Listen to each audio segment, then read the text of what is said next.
And of course, I have your updates on today too. If you're heading out the door, we don't have any rain, we don't have any tropic stuff. It's just going to be another hot and humid day with a very slight chance for sea breeze showers.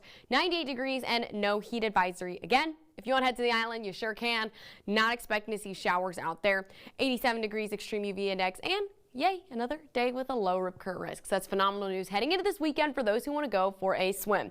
Speaking of this weekend, we have Father's Day approaching, and we could see some sea breeze showers every day heading into your Father's Day weekend. Saturday, we're looking at a few of those sprinkles pushing on shore, and then Sunday afternoon again, we see a little bit of some rain chances there. I have a 30% chance. I don't want you guys to cancel any outdoor plans all the way through Sunday because we have these very slight afternoon rain chances, these pop-up showers and maybe isolated storms. So keep an eye out and an ear out for some thunder. Otherwise, through Sunday, you should be good. It's the start of next week when we start to see some higher rain chances. Thank you, Jessica.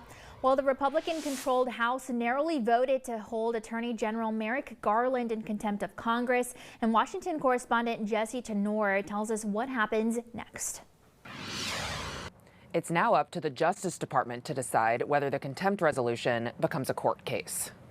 The resolution is adopted. House Republicans voted to hold Attorney General Merrick Garland in contempt of Congress after the Justice Department refused to hand over the recordings from President Joe Biden's special counsel interview about his handling of classified documents. The Attorney General doesn't get to decide whether he hides the tape. The Justice Department released the transcript, but President Biden invoked executive privilege on the tapes, blocking their release. We have a right to know if Robert Hur's recommendation against prosecuting President Biden was warranted. Ohio Republican Congressman Jim Jordan, who led the push to hold Garland in contempt, argues the recordings are the best evidence. That's why we have the contempt resolution. We assume this is going to wind up in court, but we think our case is strong. The vote effectively recommends the prosecution of Garland.